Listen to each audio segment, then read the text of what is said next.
Hello students. आज हम IIT JEE के पर्सपेक्टिव से एक बहुत ही इम्पोर्टेंट टॉपिक करेंगे और उस टॉपिक का नाम है atomic collision. Very very important topic है बेटा। ये कंपटीशन में क्वेश्चन आने के मैक्सिमम चांसेस हैं इस टॉपिक से।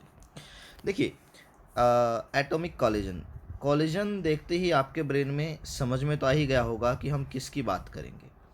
हमने कॉलिजन के टॉपिक को +1 क्लास में भी देखा था, मैकेनिक्स के अंदर बड़े डिटेल में। हमने एक चीज़ और देखी थी कि कॉलिजन में दो ही बातें इंप्लीमेंट हमें करनी है। पहली बात तो हमें करनी है implement law of conservation of momenta, और दूसरी बात क्या इंप्लीमेंट करनी है, law of conservation of energy. ठीक है ना। तो ये दो बातें ही हम कॉलिजन में इंप्लीमेंट करेंगे। यहाँ पर भी कॉन्सेप्ट सारा सेम है वही। अब चलो ज़रा एक बार समझते हैं कि होगा क्या। फॉर एग्जाम्पल, ये आपके पास में एक एटम है, ये उसका पहला शेल हो गया, ये मान लो उसका दूसरा शेल है, ये मान लो उसका तीसरा शेल है। अब मान लीजिए मैंने क्या किया, एक एनर्जी का फोटोन जो है इस एटम के ऊपर डाल दिया, जिसकी एनर्जी मैंने कह दी एच न्यू के बराबर है। अब देखिए बेटा, ये जो एनर्जी का फोटोन है, अब इस एनर्जी को किस तरह से यूटिलाइज कर सकता है।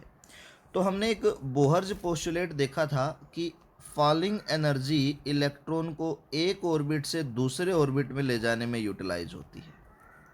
यानी कि हो सकता है ये इलेक्ट्रॉन जो है मेरे पास में, ये क्या करे, इस फोटोन से एनर्जी को एब्जॉर्ब करे, पहले से दूसरे ऑर्बिट में आ जाए। हो सकता है ये इलेक्ट्रॉन मेरा एब्जॉर्ब करके कहाँ आ जाए, पहले से तीसरे ऑर्बिट में आ जाए। ठीक है ना। चलिए ज़रा एक बार देखते हैं।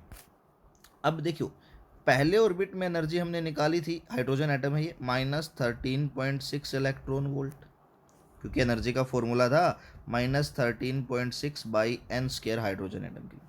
अब दूसरे ऑर्बिट में एनर्जी कितनी होगी, -13.6/4।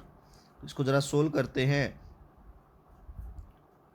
तो -3.4 इलेक्ट्रॉन वोल्ट। अब देखो, पहले से दूसरे में जाने के लिए कितनी एनर्जी की रिक्वायरमेंट है, तो आप क्या कहेंगे, -3.4 + 13.6 घटा देते हैं एक बार। तो सोल्व करेंगे तो 6 में से 4 जाएगा, आपके पास में आएगा 2, 13 - 10 आपके 3 10 आ जाएगा, तो 10.2 इलेक्ट्रॉन वोल्ट चाहिए। अब यहाँ से एक छोटा सा हम आइडिया लेते हैं एक बार कि 10.2 इलेक्ट्रॉन वोल्ट है। मैं मान लेता हूँ एक बार कि ये मेरा न्यूक्लियस रेस्ट पे ही है, मतलब एटम रेस्ट पे है। एक बार समझते हैं बस। अब देखो, अगर इस फोटोन की एनर्जी 10.2 इलेक्ट्रॉन वोल्ट से हो गई नीचे, तो क्या इस इलेक्ट्रॉन को इस एनर्जी को एब्जॉर्ब करने का कोई बेनिफिट मिलेगा? क्या ये इलेक्ट्रॉन इस एनर्जी को एब्जॉर्ब करके हायर ऑर्बिट में जंप कर सकता है? तो आप कहेंगे नहीं, क्योंकि लेट अस सपोज इस फोटोन की एनर्जी 5 इलेक्ट्रॉन वोल्ट है, तो इलेक्ट्रॉन को इस एनर्जी को एब्जॉर्ब करने का कोई बेनिफिट नहीं है, तो इलेक्ट्रॉन ये एनर्जी एब्जॉर्ब नहीं करेगा। तो जितनी एनर्जी फोटोन के पास थी टकराने के बाद, उतनी ही एनर्जी इसके पास रहेगी, यानी कि no loss of energy will be there. और हमें पता है, जब एनर्जी का कोई भी लॉस नहीं होता है, खासकर क्योंकि फोटोन मोशन में है, तो काइनेटिक एनर्जी, तो काइनेटिक एनर्जी का जब कोई भी लॉस नहीं होता है, तो हमारे पास में कौन सा कोलिजन होता है, इलास्टिक कोलिजन। ठीक है ना। इसी तरह से अगर मैं कह दूं कि मेरे पास में ये फोटोन है, और मान लीजिए मैंने कह दिया इस बार कि आपके पास में इस फोटोन की जो एनर्जी वो है 11 इलेक्ट्रॉन वोल्ट, और इलेक्ट्रॉन को एक्साइटेड होने के लिए कितनी चाहिए, 10.2 इलेक्ट्रॉन वोल्ट। तो हो सकता है इलेक्ट्रॉन इस फोटोन से 10.2 इलेक्ट्रॉन वोल्ट एब्जॉर्ब कर ले, तो उसके बाद जब ये फोटोन निकलेगा आगे, तो इसके पास कितनी बचेगी, सिर्फ 0.8 लॉस हो गया इसकी काइनेटिक एनर्जी में। तो अगर काइनेटिक एनर्जी में लॉस हो रहा हो, तो उसको हम क्या बोलते हैं, इन इलास्टिक कोलिजन। ठीक है ना। ये बड़ा ज़रूरी कॉन्सेप्ट है, न्यूमेरिकल लगभग यही पूछा जाता है कि किस तरह का कोलिजन होगा। ठीक है ना, इलेक्ट्रॉन कहाँ से कहाँ जाएगा, हमें ये चेक करना होता है। ठीक है ना। अब चलिए ज़रा हम चेक करते हैं कि हमें, ये तो एक एग्जांपल था समझने के लिए कि हम कैसे देखेंगे किसी क्वेश्चन में कि इलास्टिक है कि इनइलास्टिक है। ठीक है ना। अभी चलिए ज़रा चेक करते हैं एक बार। अब ये अपने ब्रेन में सेट करके रखना बेटा, अब ये 11 इलेक्ट्रॉन वोल्ट की वैल्यू को। अब हमें देखना है कि मैंने अगर इसके ऊपर एक 11 इलेक्ट्रॉन वोल्ट की वैल्यू का मान लो न्यूट्रॉन डाल दिया, फोटोन डाल दिया, कोई भी अलग कोई भी डाल दिया, तो क्या वो 11 इलेक्ट्रॉन वोल्ट इलास्टिक कोलिजन करवाएगा, या वो 11 electron volt in elastic collision करवाएगा? हमें ये चेक करना है अभी। ठीक है ना। तो देखिए, मैं सबसे पहले कंडीशन निकाल देता हूँ इन इलास्टिक की, क्योंकि इन इलास्टिक की पता लग गई तो इलास्टिक की तो मुझे पता है। इलास्टिक की कंडीशन में क्या है, एनर्जी लॉस जीरो। मुझे इन इलास्टिक की कंडीशन चाहिए, ठीक है ना। तो मैं यहाँ लिख देता हूँ कंडीशन फॉर, मैं परफेक्ट की बात करता हूँ, परफेक्टली इन इलास्टिक कोलिजन, ठीक है ना। परफेक्टली इन इलास्टिक कोलिजन की मैं कंडीशन निकालता हूँ। अब देखिए एग्जांपल ले लेता हूँ मैं। मान लीजिए ये मेरे पास में हाइड्रोजन एटम है और ये एक न्यूट्रॉन है, ये इधर जा रहा है किसी वेलोसिटी v नॉट से। मैंने न्यूट्रॉन और हाइड्रोजन एटम क्यों लिए, क्योंकि दोनों का मास सेम है, मुझे कैलकुलेशन में प्रॉब्लम नहीं होगी। Mass of neutron mass of hydrogen atom के अप्रोक्सीमेट सेम होता है। तो इन इलास्टिक कोलिजन में क्या करेंगे, हमें पता है काइनेटिक एनर्जी लॉस होगी तो law of conservation of energy तो लगाएंगे नहीं। तो हम क्या लगाएंगे यहाँ पर, law of conservation of momenta. ध्यान करो +1 क्लास में हमने लगाया था। और परफेक्टली इन इलास्टिक कोलिजन में क्या होगा, न्यूट्रॉन और मेरा ये हाइड्रोजन दोनों टकराएंगे और टकराने के बाद दोनों एक दूसरे से चिपक जाएंगे और आगे किसी वेलोसिटी से चलना स्टार्ट कर देंगे। तो देखिए इनिशियल मोमेंटम निकालता हूँ, पी इनिशियल। इनिशियल मोमेंटम मेरा क्या होगा, इनिशियल मोमेंटम होगा मेरा मास ऑफ न्यूट्रॉन m मान लिया मैंने, इनटू में velocity of neutron v not, plus में मास ऑफ हाइड्रोजन भी m होगा, वेलोसिटी ऑफ हाइड्रोजन क्या होगी 0 क्योंकि रेस्ट में है। अब फाइनल मोमेंटा क्या होगा, देखिए फाइनल मोमेंटा, दोनों एक दूसरे के साथ स्टिक करके v वेलोसिटी से चले गए, तो जब दोनों एक दूसरे के साथ स्टिक करेंगे तो टोटल मास क्या होगा, mass of neutron plus mass of hydrogen into में वेलोसिटी v, यानी कि क्या आ गया 2mv। अब law of conservation of momenta क्या कहता है, पी इनिशियल मेरा बराबर होना चाहिए किसके, पी फाइनल के। तो यहाँ से देखिए क्या आ जाएगा, एम वी नॉट बराबर है 2mv, m से m कट गया तो फाइनल वेलोसिटी किसके बराबर आ गई मेरी, v नॉट बाई 2 के। पर अगेन मुझे वेलोसिटी नहीं चाहिए, मुझे क्या चाहिए, लॉस चाहिए काइनेटिक एनर्जी में। यहाँ देखो हमें क्या निकालना है, लॉस निकालना है काइनेटिक एनर्जी में। तो अगर मुझे लॉस निकालना है काइनेटिक एनर्जी में तो मैं यहीं पर एक बार मेंशन कर देता हूँ कि लॉस इन काइनेटिक एनर्जी यानी कि चेंज इन काइनेटिक एनर्जी किसके बराबर होगा, kinetic energy initial minus kinetic energy final, ठीक है ना। अब देखिए चेंज इन काइनेटिक एनर्जी बराबर है काइनेटिक एनर्जी इनिशियल, तो पहले काइनेटिक एनर्जी किसके बराबर थी, अकेला न्यूट्रॉन मोशन कर रहा था, हाइड्रोजन तो रेस्ट में था, तो किसके बराबर थे, सिर्फ काइनेटिक एनर्जी ऑफ न्यूट्रॉन यानी कि हाफ mv नॉट स्क्वायर के। अब बाद में फाइनल काइनेटिक एनर्जी, अब दोनों मोशन कर रहे हैं तो हाफ, दोनों का मास कितना है 2m, इनटू में फाइनल वेलोसिटी v स्क्वायर। अब यहाँ से v स्क्वायर की वैल्यू मैं रख सकता हूँ, तो देखिए आगे देखते हैं। तो लॉस इन काइनेटिक एनर्जी मेरे पास में क्या आ गया, half m v not square minus half 2m v square. तो देखो हाफ m मैं बाहर निकाल लेता हूँ दोनों से, यह आ जाएगा v नॉट स्क्वायर माइनस यहाँ क्या रह जाएगा 2 इंटू में v स्क्वायर। v की वैल्यू क्या निकाली हमने, v नॉट बाई 2 यहाँ पुट कर देता हूँ, तो देखिए क्या आएगा, हाफ m इंटू में v not square minus 2 into में इसकी वैल्यू कितनी आई है v नॉट बाई 2, तो इसका स्क्वायर हो जाएगा।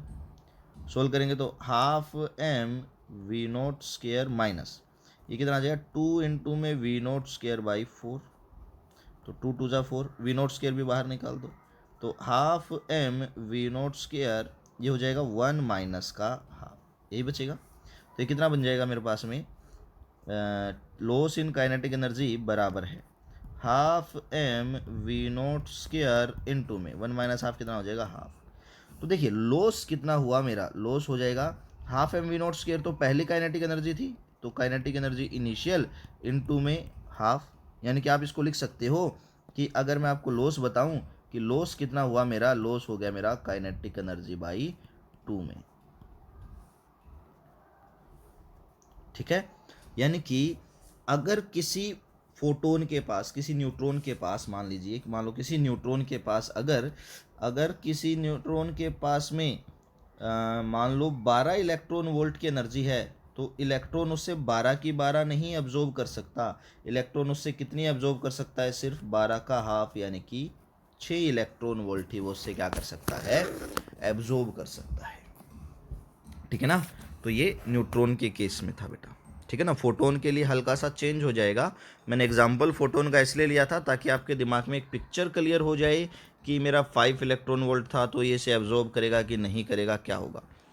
फोटोन के केस में हम डायरेक्ट इस लॉ को नहीं इम्प्लीमेंट कर सकते हैं। क्यों? क्योंकि फोटोन के केस में वेलोसिटी ऑफ फोटोन किसके बराबर है? अप्रोक्सीमेट स्पीड ऑफ लाइट के। तो हमें रिलेटिविटी की थ्योरी का यूज़ करना पड़ेगा, वो हम न्यूक्लियाई के टाइम पर देखेंगे। ठीक है, तो ये न्यूट्रॉन का केस मान करके चलना। अब यहाँ पर आप लिख सकते हो न्यूट्रॉन है जिसकी एनर्जी एच न्यू के बराबर। अब इसमें कोई प्रॉब्लम नहीं आएगी। स्टार्टिंग में हो सकता था आपके दिमाग में कोई क्वेश्चन अराइज हो जाता। ठीक है, कॉन्सेप्ट सेम। अब चलो ज़रा देखते हैं, अब कोलिजन चेक करेंगे अपना। ठीक है ना। अब देखो अपने पास में दो केस बन गए, यहाँ पर दो पॉसिबिलिटी हैं।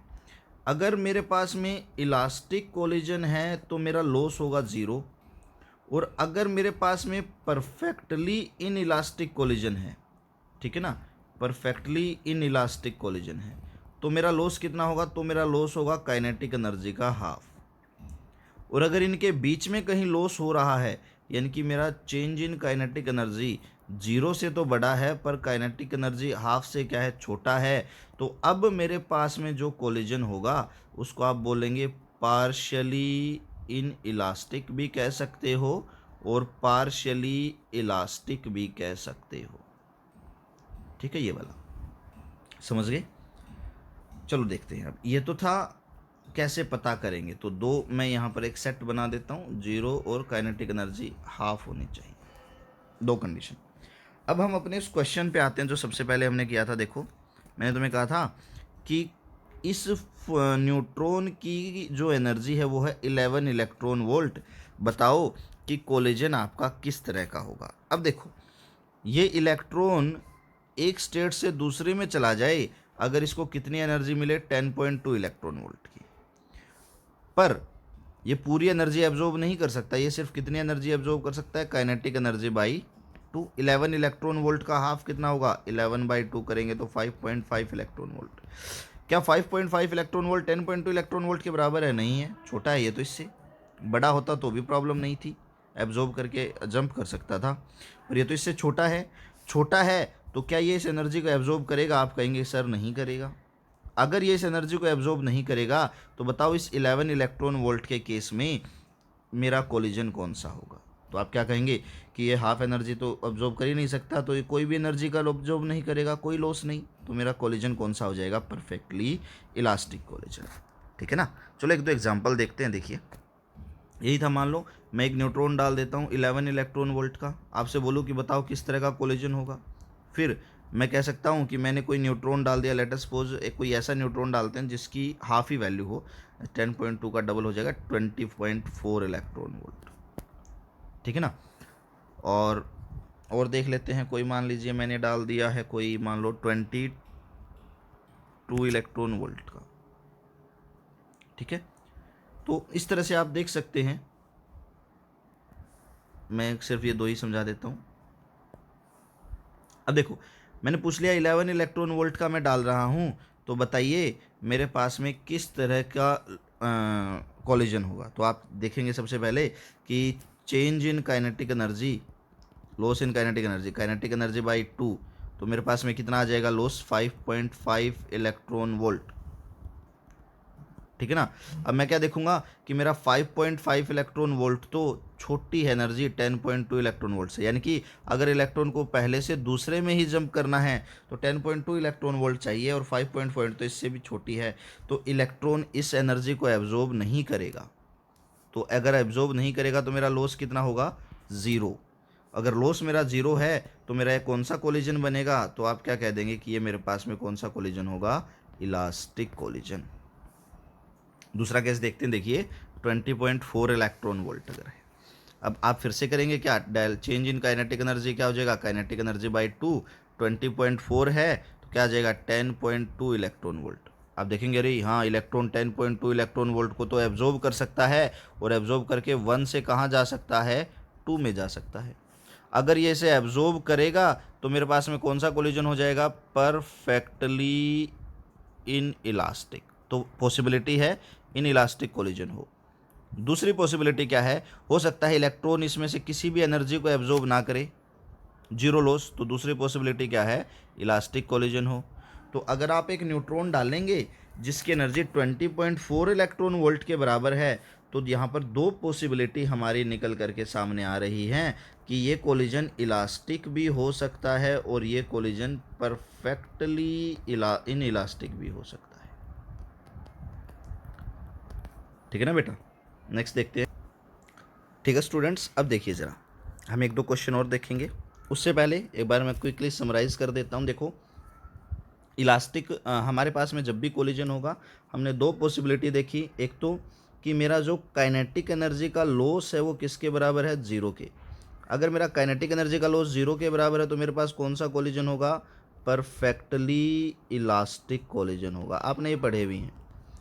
दूसरा, मेरा जो काइनेटिक एनर्जी का लॉस है वो किसके बराबर हो, काइनेटिक एनर्जी के हाफ के। अब एक चीज़ ध्यान रखना, हमने ये लॉस कब निकाला है, हमने ये लॉस मान करके निकाला है परफेक्टली इन इलास्टिक कोलिजन को।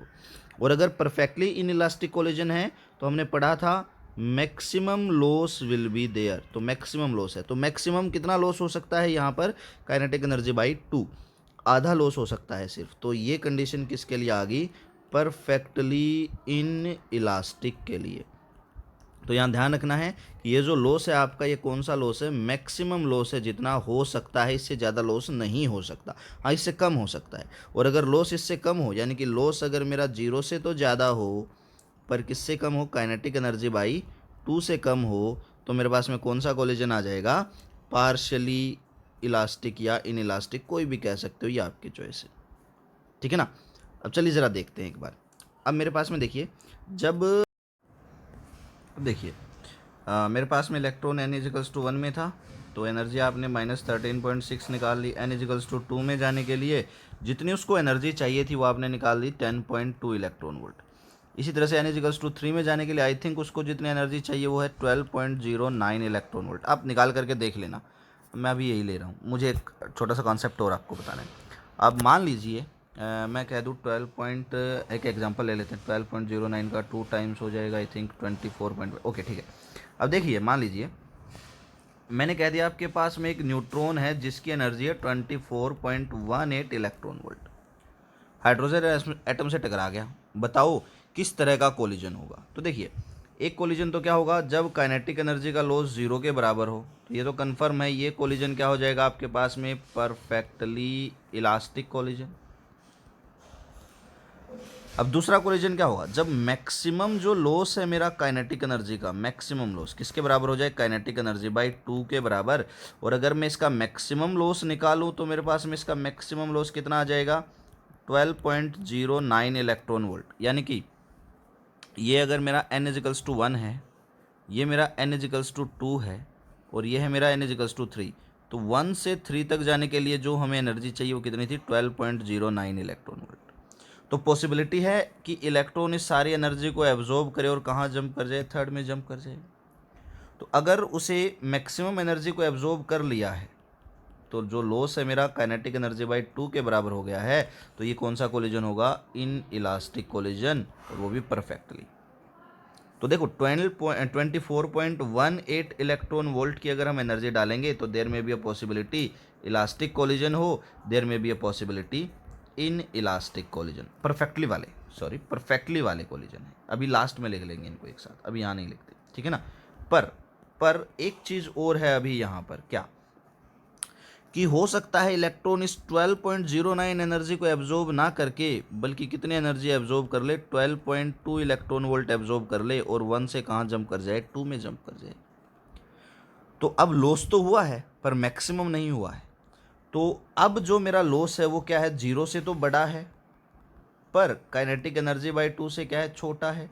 तो अब मेरे पास में जो कोलिजन होगा वो क्या हो जाएगा, पार्शियली इन इलास्टिक कोलिजन या पार्शियली इलास्टिक कोलिजन कह सकते हैं।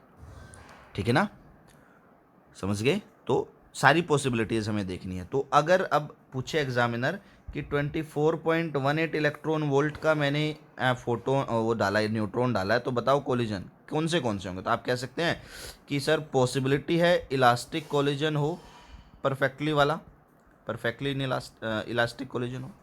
पॉसिबिलिटी है परफेक्टली इन इलास्टिक कोलिजन हो, और पॉसिबिलिटी है पार्शियली इन इलास्टिक कोलिजन हो।